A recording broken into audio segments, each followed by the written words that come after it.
Good evening, everyone. Thanks so much for joining us. I'm Christy McDonald.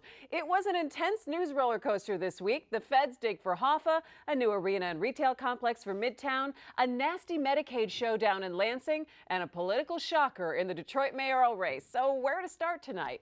Well, how about the clock that's ticking on Detroit's emergency financial manager, Kevyn Orr, to make a deal with creditors? Word is he's close to a deal with some, but late this week, moves to change health care for city retirees and current workers. Plus, Orr called for an investigation into the city's pension funds amid concerns of corruption. Let's get the very latest and put it all in perspective for you tonight with our MiWeek contributors, Nolan Finley of the Detroit News and Stephen Henderson of the Detroit Free Press. Gentlemen, it's great to see you. It's good to be here. You know, I think we could have started with any one of those stories that we talked about. This has been a non-stop week. Next week we won't have a thing to talk about. I know, you'll watch. be sitting here saying, what are we going to talk about now? Don't say that. now? Now you just jinxed us. All right, so let's jump right in with Kevyn Orr. It's been a week since the big meeting out at the airport. What kind of progress has he made, Nolan? Well, he says he's making some pretty good progress with some of the major institutional creditors, and that he expects he'll get deals with the banks and the bondholders. That's not where his problem's going to be. His problem's going to be with the pension funds and retirees. You know, you ask the banks to take a haircut, they write that off. They've got insurance, whatever. You ask the pension funds to take the kind of hit he's asking them to hit, and some retiree out, you know, out on the east side or up out in the suburbs somewhere is losing half of their monthly income and losing their health care. That is some real human impact that it's going to be hard for these funds to accept. Yeah, I mean, really, Stephen, I mean, you're talking about those banks, they're faceless, but then when you're saying how is this actually going to impact a large majority of the retirees? Yeah, not a day goes by right now that I don't get a call from a pensioner in Detroit saying, you know, why is everyone blaming us for this? You know, my check is, you know, $250 a month. How could that be what's breaking the city? And it sort of points to the disconnect with pensions. The cost of the pension funds, because of the number of retirees that we're servicing, because of bad investments made by the pension boards, because of the contracts that they have with the city for how much the city has to contribute. That's what's driving the insolvency, but that doesn't make its way, that sort of largesse or waste doesn't make its way into people's checks, but that's who's going to pay for this. And that's, I mean, it is the tragedy of this whole And that's thing. a great point, and it doesn't get talked about enough. The mismanagement of these funds. Since the stock market recovery started, everybody else is doing quite well with their investments. These funds aren't. They're lagging behind. What happened? Well, it's mismanagement. You had the Kilpatricks sucking money out of them with a straw for a long time. And the people who suffer now are the folks who depend on these funds for their monthly income. But they've been grossly mismanaged. They're well underfunded. The city stopped making payments, borrowed money out of the funds that it could never pay back. And here you sit today. So Kevyn Orr announced an investigation into the pension funds. Is Detroit unique in the mismanagement, do you believe? Oh, no.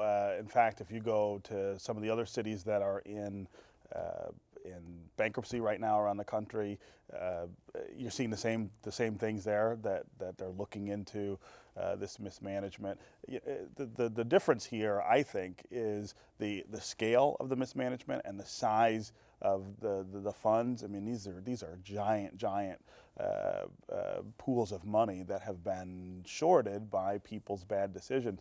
I ran into someone Thursday night who represents the pension funds, and he was filling my ear about how unfair this all was.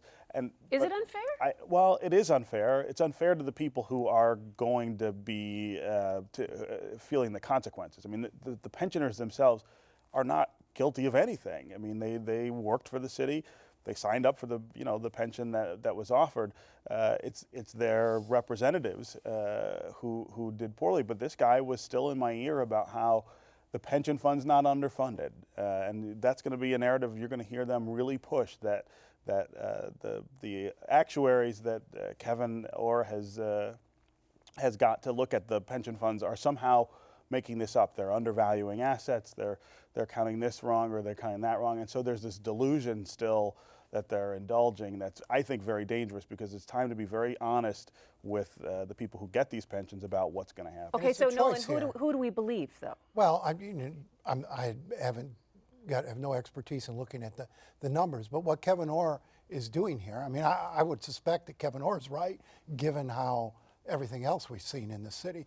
But the choice Kevyn Orr is making here is, do you shortchange and punish the citizens of Detroit, make this city even more unlivable than it is today, drive even more people out, or do you ask retirees to take a hit? It's a horrible choice he's making, but he's decided that the interest of 680,000 Detroiters are more important than the interest of retirees and current workers. So that's where the heat's coming out. His other choice would be to slash police services, slash other services, raise taxes, do all of these other harsh things on residents, and accelerate the exodus out of Detroit. And you're not in going to get fact- people moving in either Absolutely. if you And do in things fact, like that. he can't raise taxes. I mean, we already pay the You're already maximum at the height. in Detroit. So, So, but does he have the legal ability to be able to cut these pensions? oh yeah, I think he does. And he cites in his report that our Constitution protects pensions, and there's no question that it does. It's very explicit. But if you don't have the money, that's all just it's dicta. I mean, it doesn't mean anything.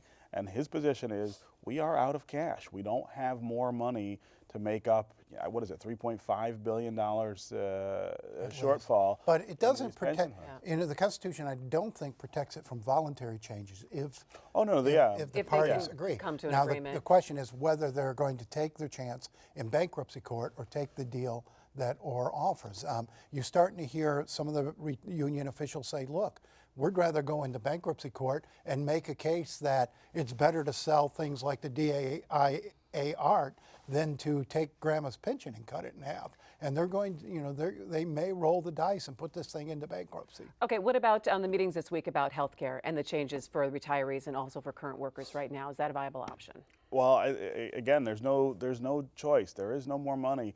That's another giant underfunded liability. I think that one's $5 billion over the next 30 years. We don't have it. You could make, Kevyn Orr said that if he stopped doing everything in the city, had no services at all, and just paid those obligations, he'd still have to use all of the city's money for 20 years to make good on it. So there's just no choice. Now, he may catch a break because the exchanges, the health exchange, if we can get that up and running, that will offer a low-cost alternative to some of these folks. Maybe you give them $500 a month to be able to go get health care there. If you expand Medicaid, that will help some other people. We'll talk about that Yeah, in a few right. minutes. Yeah. Yeah. He does have the authority, though, to kill the health care, both That's- for yeah, retirees yeah. and for current workers.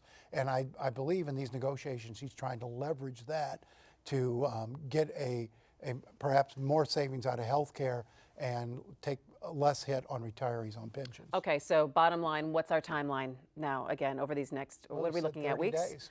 Okay. Yeah, I mean, I think you will see the unions make a lot of noise early about, well, we'll take our chances in bankruptcy court. We're not going to take this. They got to do that for their members. But I think when they sit down and really look at the analysis here and the lack of funding and where they would be in line in bankruptcy court, which is not at the front, I think they don't have much choice but to take this or some variation of it.